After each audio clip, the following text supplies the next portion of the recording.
Grandes biografías de grandes personajes. Hoy presentamos a Aristóteles Onassis. Aristóteles Onassis. A Aristóteles Onassis lo llamaban el magnate griego.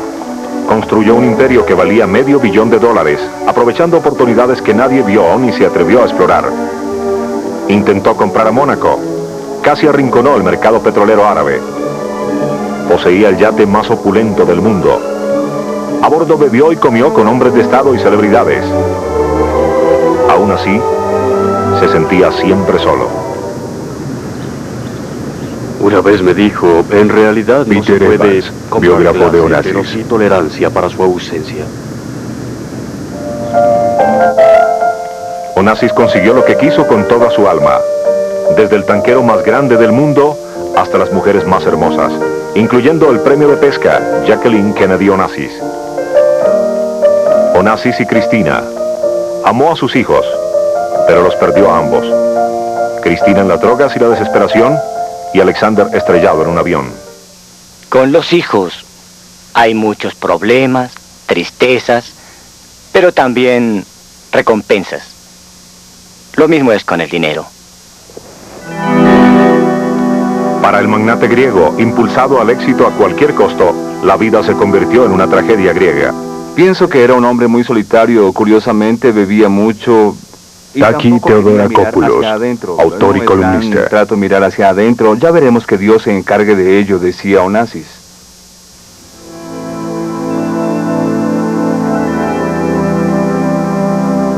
Onassis no nació en Grecia, sino en Turquía, en el viejo puerto de Esmirna.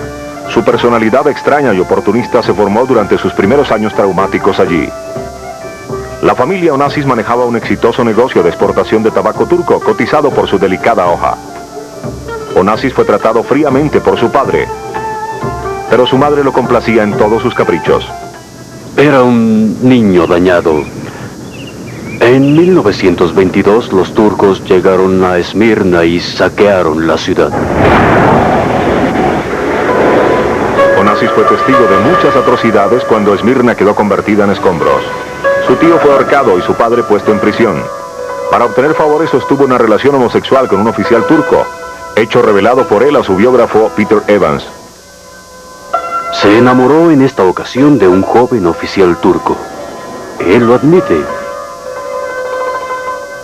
Si se enamoró o no del joven teniente turco, o tuvo esta relación homosexual por amor o para obtener cualquier cosa que quisiera, y lo que más quería de los turcos era la libertad de su padre. Ver a su familia reducida de exitosos comerciantes a refugiados sin hogar hizo una impresión duradera en el joven Onassis. Juró que nunca jamás en su vida sería pobre otra vez y que no se pondría en una situación en donde la gente pudiera hacerle eso. Fue una fuerza impulsora que hizo enorme impacto en él y que nunca jamás olvidó. Después de contrabandear dinero para su padre, Onassis fue obligado a abandonar Esmirna en 1923. En suelo griego, por primera vez, se dio sus mañas para liberar a su padre. Luego partió para Argentina a buscar fortuna. Onassis tenía solo $60 en su bolsillo cuando llegó a Buenos Aires. Cuando salió una década después, era millonario. Se rebuscó dinero manejando un conmutador. Descubrió que podía escuchar las conversaciones de los negociantes cuando hacían transacciones. Y que con suerte podía obtener información para jugar en el mercado. Con sus primeros ingresos compró algunas prendas costosas y se asoció a un elegante club deportivo. Trabajaba de noche y durante el día figuraba en el club haciendo contactos valiosos. Koninge parecía feliz, pero se supo que él la golpeaba cuando se embriagaba y le jugaba sucio en cada oportunidad que tenía. Estrellas de Hollywood como Veronica Lake, Paulette Goddard y Gloria Swanson fueron parte de sus conquistas. Con la heredera Geraldine Spreckles no fue muy lejos. Se comprometieron, pero ella rompió una semana antes de la boda. Onassis puso entonces sus ojos en Tina Libanos, de 17 años, hija de uno de los miembros de la institución naviera griega. Stavros Niarchos, un advenedizo como Onassis, también cortejaba a la joven Tina. La competencia por su mano marcó el inicio de una larga vida de rivalidad entre los dos hombres, en sus negocios y en sus vidas personales. Onassis y Niarchos eran unos advenedizos. Y en la alta sociedad L.J. se les Davis, conocía como biógrafo los de Onassis. paracaidistas porque vinieron de la nada. Los dos frecuentaban a Tina y a su hermana mayor Eugenia. El encanto terrenal de Onassis le ganó el amor de Tina, dejando a Niarchos en un segundo lugar con Eugenia. Onassis y Tina se casaron en 1946. Fue una boda tanto por conveniencia como por amor, como lo explica el agudo cronista social Taki, amigo de Onassis durante largo tiempo. Ella estaba muy enamorada y él estaba tan enamorado como un griego puede estarlo de su esposa y no permitimos que las mujeres se tomen tan en serio como lo hacen en América. Él le daba cuanto ella necesitaba y ella compraba. Al finalizar la Segunda Guerra Mundial, Onassis compró 16 buques Libertad a los Estados Unidos a través de una empresa ilegal, falsa. Los oscuros negocios eran la forma normal de operar del hombre que no se paraba ante nada para conseguir lo que quería. Con la reconstrucción de los buques petroleros hizo millones, pero más tarde regresarían hasta obsesionarlo. En 1950 Onassis se pasó al negocio de las balleneras, rehabilitando los tanqueros inactivos. Las leyes regulaban la caza de ballenas, pero él no se dio por enterado. Cazaba ballenas fuera de temporada, por ejemplo. Sacaba las ballenas bebés, lo cual es... Y aprovechó un simple golpe maestro. El petróleo. El petróleo era la principal fuente de energía de Occidente en la era de la posguerra. Los buques proporcionaban a Onassis un incremento en su fortuna. Uno de sus nuevos tanqueros, bautizado Tina Onassis, es votado por Tina y sus hijos, Cristina y Alex de la Mano. Onassis gozó de grandes márgenes de ganancias gracias a que mantuvo sus egresos bajos. Registraba los buques en terceros países y evitaba así grandes gastos e impuestos. Fue uno de los pioneros de esta evasión. Una vez defendió esta práctica de una manera típica y nada apologética en una entrevista con la BBC. Bueno, porque Liberia y Panamá nos dan lo que la bandera británica concedía antes de las dos guerras, en otras palabras, libre empresa, iniciativa, no restricciones, y el principio fundamental era el viejo de la oferta y la demanda. Las banderas de la conveniencia también ondearon en los buques de Niarchos, pues su rival copió sus tácticas en cada oportunidad. La hermana de Tina, Eugenia, estaba ahora casada con Niarchos, pero Onassis le prohibió a Tina asistir a la boda. Con su riqueza personal ahora superior a los 200 millones, Onassis puso los ojos en el Principado de Mónaco, en la Riviera. Después de adquirir su famoso yate de lujo, decidió utilizar a Mónaco como un pasaporte para adquirir fama y respetabilidad.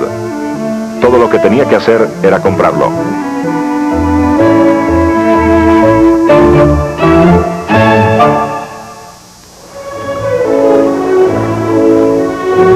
Desde los años 20 el mundo no había visto extravagancia igual a la del yate de Aristóteles Onassis.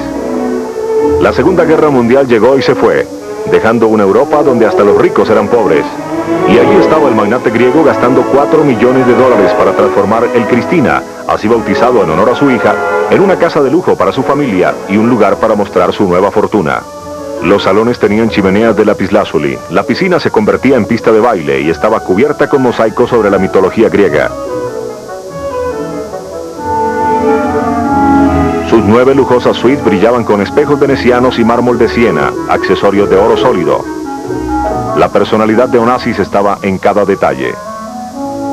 En el bar, réplicas magnéticas de su flota permitía a los huéspedes jugar a ser los más famosos armadores del mundo. Las banquillas del bar estaban tapizadas con los prepucios de las ballenas, demostrando así el gusto del dueño hacia la violencia. Con 3 chefs en la cocina, platos franceses y griegos estaban siempre disponibles. Pero un yate no era el lugar adecuado para criar niños. Cristina se volvió terriblemente tímida y en una ocasión se negó a hablar durante meses. Alexander a menudo se ponía furioso y daba muestras con sus pataletas de un temperamento violento. Con sus vidas centradas en sí mismos, Onassis y Tina dejaron a los niños desamparados emocionalmente en el bote que ellos llamaban hogar. Onassis parecía creer que abrumando a la gente con regalos y a los niños con juguetes era una forma de expresar su gran amor y se sentía muy poderoso con ello. Cristina y Alexander lo tenían todo, excepto la presencia de Onassis y de su esposa Tina. Eran unos padres horribles, siempre ausentes. Los niños crecieron en el Cristina con los marineros, los guardaespaldas y las nanas. Tú necesitas tus padres. Tina era demasiado social y Onassis demasiado ocupado con sus negocios. Lo extraordinario es que amaban a sus padres. Cristina amaba a Onassis y él era un padre horrible. Alexander fue tratado duramente por su padre. Sin embargo, él lo amó hasta el día en que murió. La vida del jet set de los 50 sedujo a Onassis. Cuando la reina del chisme, Elsa Maxwell, dio una fiesta, asistieron Charles Boyer, Bob Hope, Ingrid Bergman y Ari. Él siempre se sintió un desadaptado. Allí radicaba su fuerza, pero él no lo sabía y siempre le dolió. Sabía que no era querido, que siempre estaba bajo sospecha. Pero la sociedad lo aceptaba porque tenía dinero, y eso él lo sabía. El estado de celebridad ahora adquirió peso para Onassis. El no tener clase social lo afectó toda la vida. Estuvo profundamente grabado en su alma y si no impresionaba, era como no existir. El publicista Nigel Nielsen, quien trabajó para Onassis durante 35 años, vio lo que el Cristina significaba para él. El Cristina fue muy importante para Onassis. Primero porque lo amaba cuando se divertía en el Cristina. Y segundo, porque era un maravilloso lugar para conocer. Ejecutivo de Relaciones Públicas de Onassis. La gente se volvía casi humana cuando estaba a bordo del Cristina. Hasta la belleza más recluida del mundo, Greta Garbo, agradeció la oportunidad de ser atendida a bordo del gran yate. La invitación era un gran premio. Bueno, dependiendo de quién fuera, había mucha gente que pensaba que era un vulgar nuevo rico y no lo aceptaban. Había gente que pensaba que era un buen sujeto y se sentían felices invitados a bordo. Por ejemplo, Winston Churchill, quien no era exactamente un nuevo rico. A Churchill lo admiraba y a Churchill le gustaba. Eso es lo asombroso. A Churchill le gustaba ese pequeño griego. Estaban cenando una noche y de repente al final de la cena él sacó un cigarro y Ari lo observó y le dijo: Señor Winston, nadie le ha dicho que a su edad eso puede ser muy malo. Y Winston chasqueó sus labios y... Cuando preste oídos a esas charlatanerías, todo habrá terminado. Dijo. Le hacía reír. Realmente se llevaban bien. Fue una de las pocas ocasiones en que, en mi opinión, Onassis no abusó de la amistad.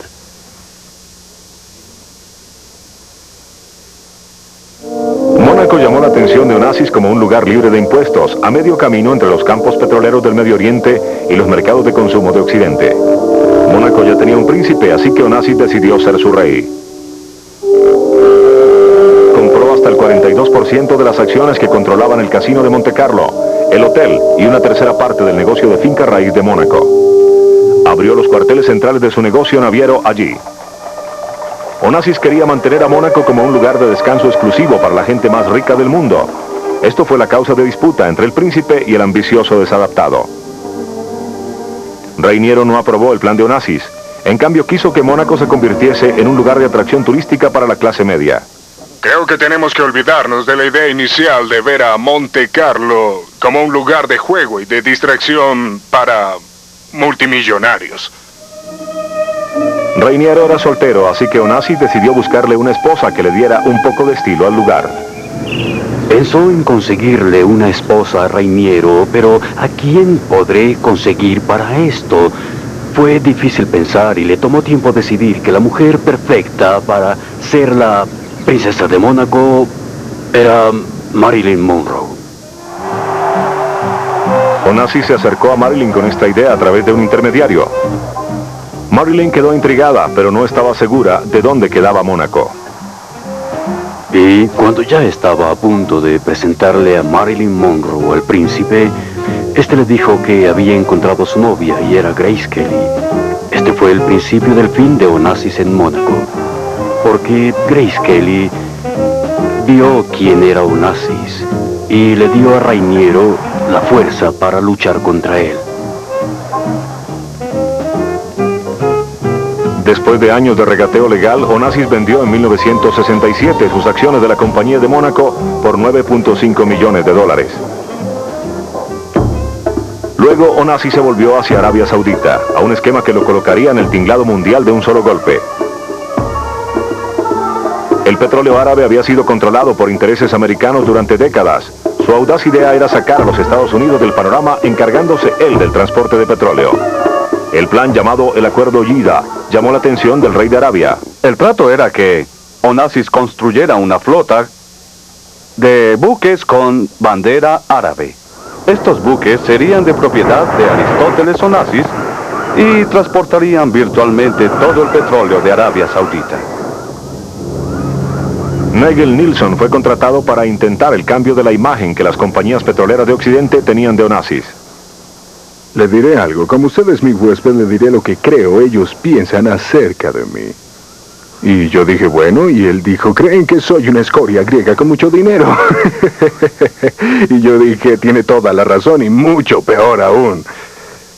El problema era cómo mejorar esta imagen. Muchos americanos se disgustaron porque él transportaría todo el petróleo de Arabia Saudita.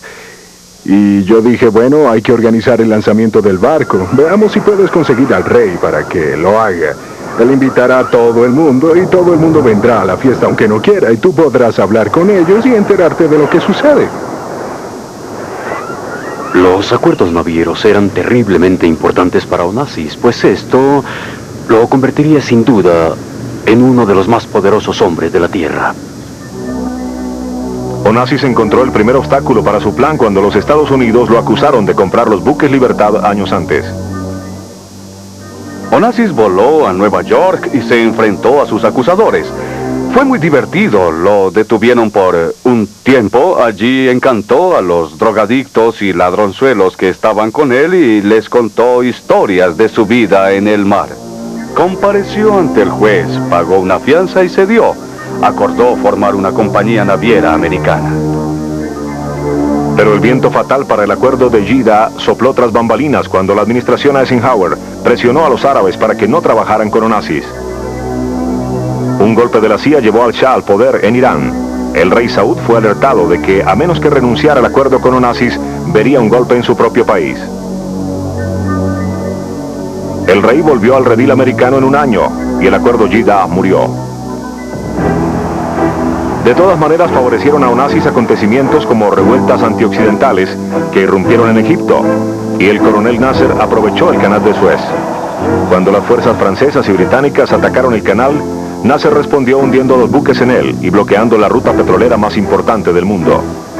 De la noche a la mañana, los ductos petroleros se unieron y los precios del combustible se dispararon de 4 a 60 dólares barril.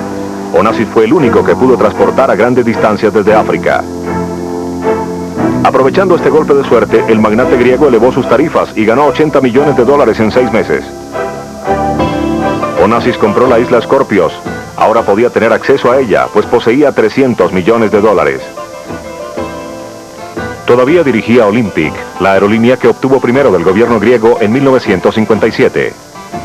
Era una de las más pequeñas compañías de las 70 de su extenso imperio. Pero el hecho de ser el único individuo que poseía una aerolínea nacional representó un hecho especial para Onassis. Engrandeció su ego y su orgullo como griego.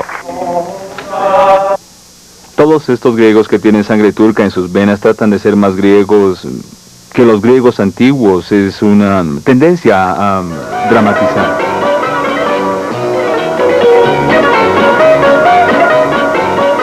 El lado histriónico de los griegos se representó en los comerciales para la Olympic. único que le rogamos, no bailar a bordo.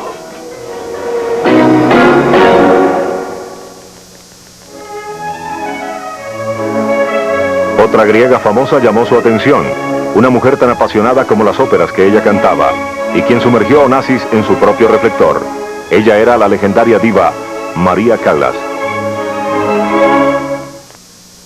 En 1959, el matrimonio de 13 años de Aristóteles y Tina Onassis, a pesar de las apariencias, estaba a punto de terminar. Sin duda, Tina era supremamente infeliz y Onassis, si pensaba en ella, era como un adorno y como madre de sus hijos. Tina no era concebida como un ser humano en la imaginación de Aristóteles Onassis. Ella era su posesión. No funcionó porque Tina tenía su fortuna propia, porque vivían en un ambiente elegante, y cuando ella quería ir a esquiar en el invierno, él se quedaba bebiendo en el yate, y estas relaciones tienden a no durar mucho. María Callas era la figura operática más celebrada, y sus admiradores no les importaba esperar bajo el frío durante la noche para escuchar su voz. Ella es una verdadera estrella en todo sentido, una gran actriz, una gran cantante, una personalidad fabulosa. Casada con el empresario Giovanni Meneghini, la Callas muy pronto ganó otro admirador.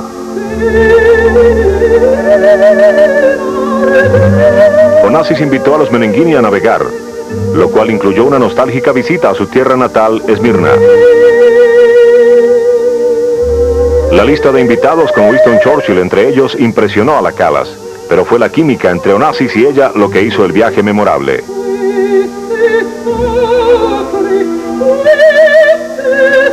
En un mes, Tina y María presentaron sus divorcios a sus respectivos esposos como si la vida imitase la ópera.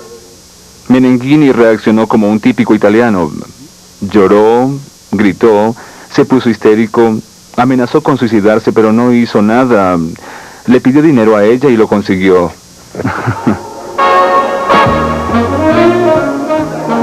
Los dos griegos más famosos del mundo empezaron un tórrido romance que deslumbró a la sociedad de café.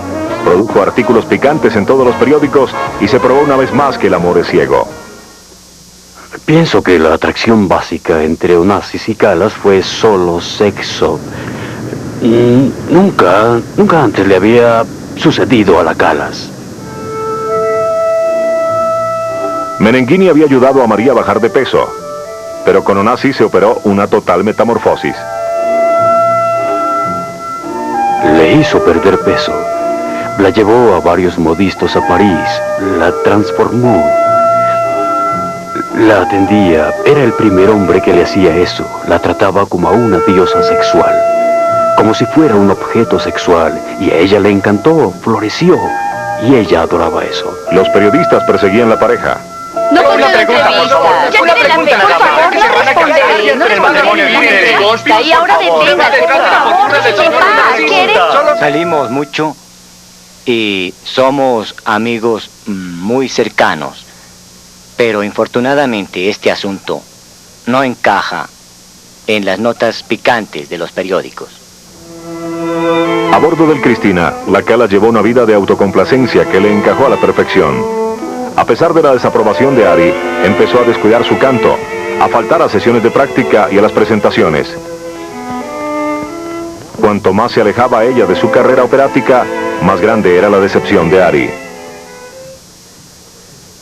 Fue un golpe duro, pero ella fue dejando el canto mientras él la utilizaba. Ella quería terminar de todos modos, no quería practicar, no quería ensayar. Ella había trabajado duro toda la vida. ¿Y por qué diablos habría de continuar trabajando para la gloria, estando feliz con Onassis sentada en el bote?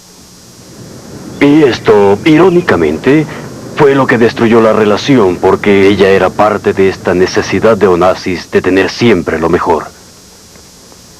Ambos tenían un temperamento fuerte, como es la tendencia de todos los griegos. En una ocasión, en un club nocturno en Monte Carlo, alguien dijo en broma, dime, María, ¿Ari todavía te hace el amor? Y ella se volvió y dijo, nunca. En tono gracioso, Onassis se salió de casillas y respondió en griego, mecenas poteme ales poli, que significa contigo nunca, con otras mucho. Un año más tarde, cuando María quedó embarazada, Onassis insistió en el aborto. Su compromiso con ella estaba llegando al fin. Ella lo amó más que él a ella y al final de su vida se lamentó profundamente por no haberse casado o permanecido con ella porque pensaba que una vez casado con su amante dejaba un puesto vacante.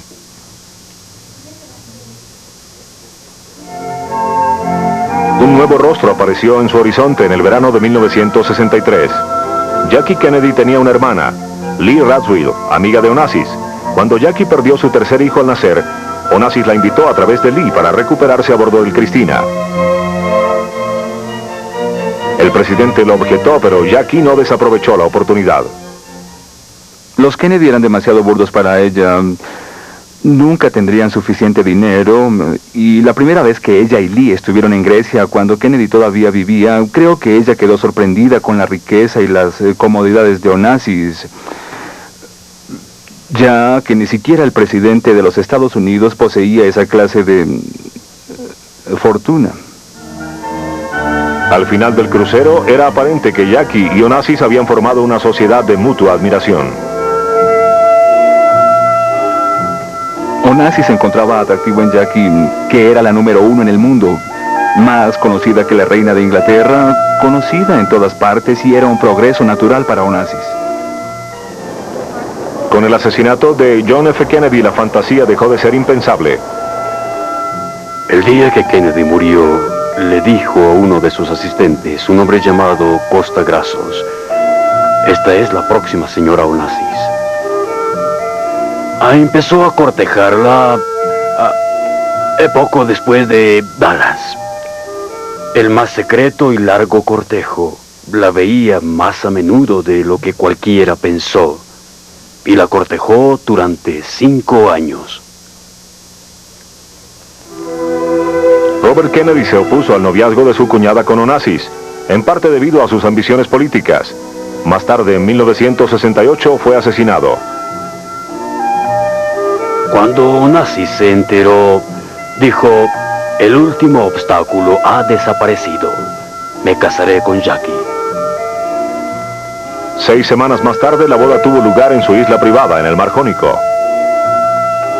Él era el único hombre en el mundo que podía brindarle la seguridad y el maravilloso estilo de vida que quería y al que estaba acostumbrada.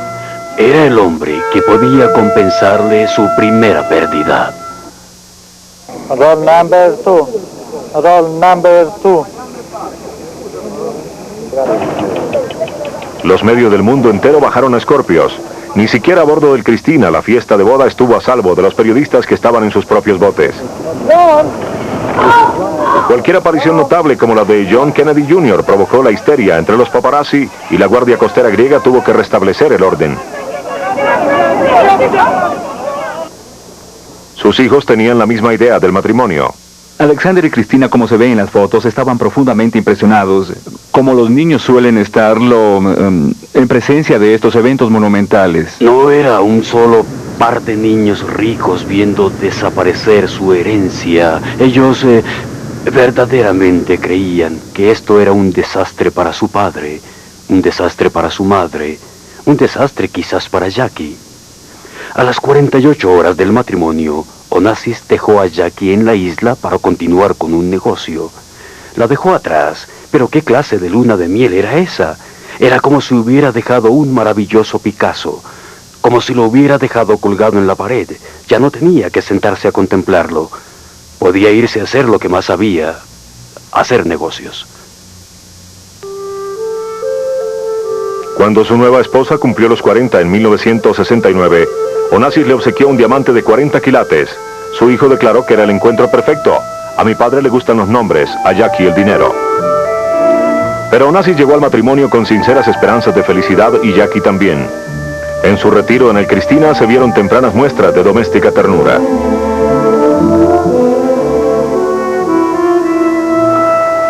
Como la mayoría de los recién casados, Onassis y Jackie disfrutaban de dulces paseos a vela durante la fase de luna de miel. Quizás sin saber qué tan diferentes eran sus personalidades, o porque los polos contrarios se atraen, al menos durante un rato. Pero pronto sus caracteres incompatibles los llevarían a conflictos y separaciones prolongadas. Ella era más intelectual que él. Su idea de diversión era sentarse a beber con sus amigos, y el de Jackie era sentarse con artistas, escritores y discutir sobre la condición humana. Supongo que en ese sentido, ella era mucho mejor que él. Las expediciones de compra se convirtieron en leyenda. El Women's Wear Daily la apodó regalo de Dios a los vendedores. Onassis podía pagar cualquier cuenta, pero lo que lo resentía era que a Jackie no le alcanzara su cuota mensual de $30,000. Con sus propios hijos, Jackie era una madre amorosa, pero Onassis se dio cuenta que ella no ponía de su parte para acercarse a su hijo y a su hija. Jackie entró en otro frenesí de gastos cuando llegó el momento de redecorar la casa en Scorpios. El proyecto se prolongó por varios años y costó millones. Onassis al principio gozaba con ello, diciendo que la esposa de Onassis no podía viajar en un doméstico sedán familiar. La gente pensaría que me estaba arruinando, lo que es otra visión interesante de su mente. Él veía los hábitos de gastar de Jackie como un reflejo de él mismo. Más tarde, por supuesto, y a medida que la relación se deterioraba, desaprobó lo que antes había aceptado y comenzó a verla como una desagradecida chupasangre que le quitaba todo lo que tenía. No importa cuán rico se es, se comienza a sentir, Dios, no tengo otra cosa que esta mujer quiera de mí más que el dinero. La llamó una mujer fría y superficial, y ciertamente no es superficial. Si alguien fue superficial en esa relación fue él, porque solo le interesaban los negocios, y eso era todo. Renovada su relación con María Callas, Onassis fue fotografiado con ella en el Maxims de París en 1970. Furiosa, Jackie voló a París al día siguiente para ser fotografiada con su marido en el mismo restaurante. Los eventos familiares empezaron a salirse de las manos de Onassis. La ya no tímida Cristina era una joven con dinero para satisfacer sus gustos. Cristina siempre fue muy consciente de ser la hija del magnate griego. Ella lo disfrutaba, le gustaba, gastaba el dinero de Ari casi tan rápido como Jackie. A los 19 y contra la voluntad de su padre, Cristina se casó con Joseph Walker, un divorciado mayor de Los Ángeles. Onassis inmediatamente bloqueó el fondo fiduciario de 75 millones que estableció para que ella lo recibiera a la edad de 21 años. Entonces Tina, la madre de Cristina, se casó con el enemigo de la familia, Stavros Niarchos, un hombre a quien Cristina odiaba y temía. Sintiéndose presionada y traicionada por ambos padres y no feliz con su matrimonio en California, Cristina tomó una sobredosis de píldoras. Cuando se recuperó, inició los trámites de divorcio.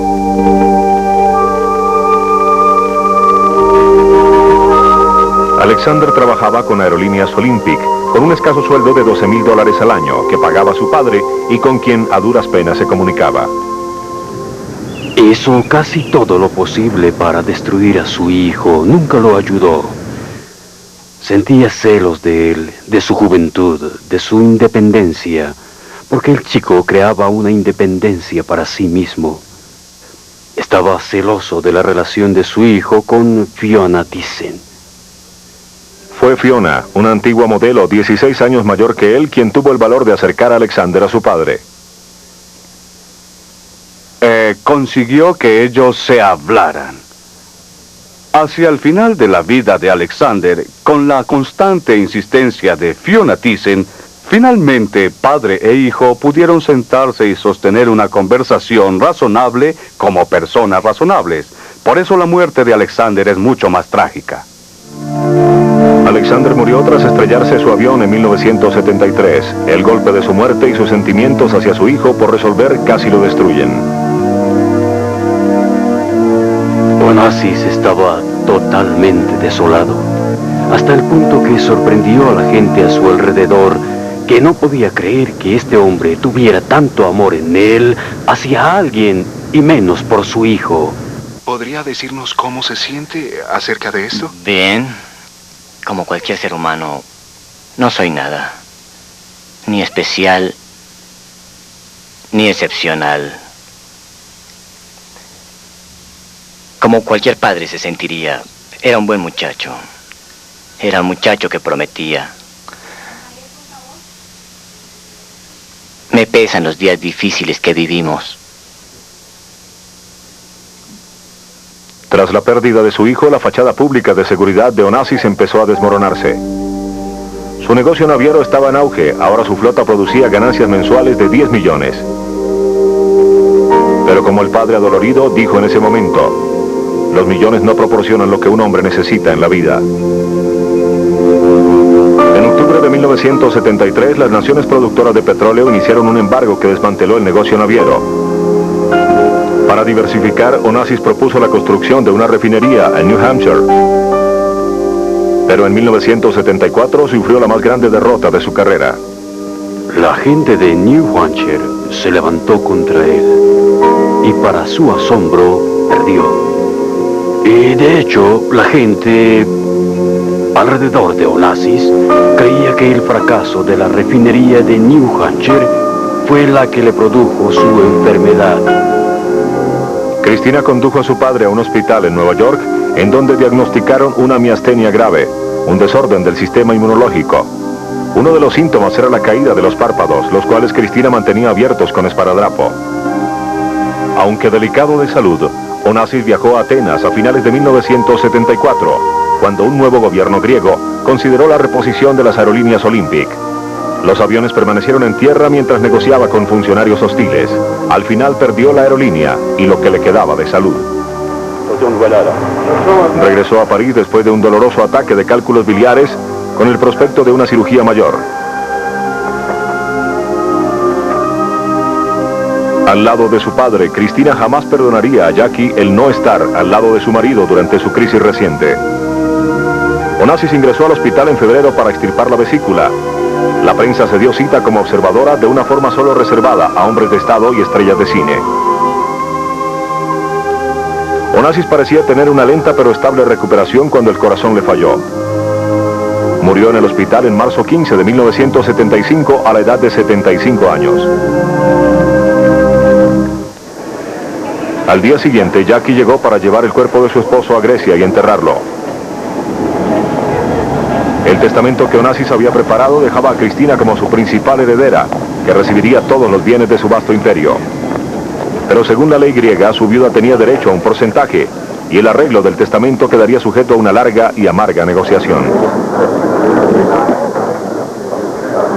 Una de las más extrañas escenas en el funeral de Onassis fue la del hermano del presidente, Teddy Kennedy. Cristina sabía que Teddy estaba allí con un propósito, y ese propósito no era llorar a su padre. Cuando estaban en el auto, Teddy le dijo a ella: siento mucho lo de tu padre, quiero que sepas que todos estamos tristes, pero hay una cosa de la que tenemos que hablar. Tenemos que hablar del dinero. Ella salió del pequeño auto y le dijo: váyanse. Yo tomo otro auto, y lo hizo. Se fue en el auto que venía atrás, pero nunca le volvió a hablar. Jamás. Onassis fue sepultado al lado de su hijo en Scorpios, en el mausoleo familiar que hizo construir a la muerte de Alexander. Campesinos griegos, miembros del clan Kennedy y botes cargados de gente de los medios se dieron cita para presenciar los funerales del griego más famoso del siglo XX. Pero en cierta forma, Aristóteles Onassis pudo comprobar que este día todo le pertenecía a Cristina.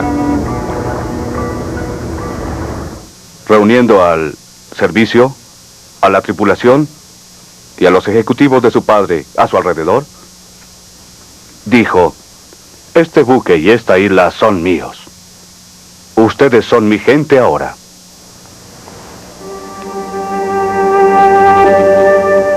Cristina supo llevar las riendas del imperio con una seguridad que Onassis habría admirado. Pero su vida personal estaba unida al abuso de las drogas y los fracasos matrimoniales. Se casó con Alexander Andreadis en 1975. La boda marcó la última vez que Cristina estaría acompañada por su madrastra.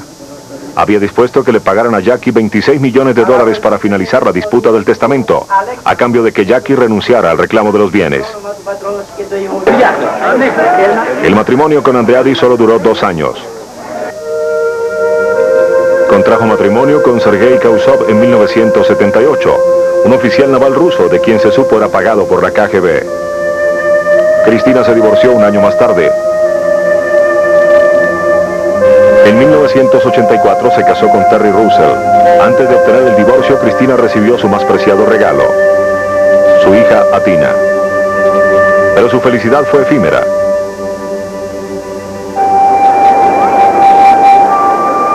En 1988, Cristina murió repentinamente a la edad de 37 años. Se presume que los años de drásticos cambios de peso y el uso de anfetaminas fueron demasiado para su corazón.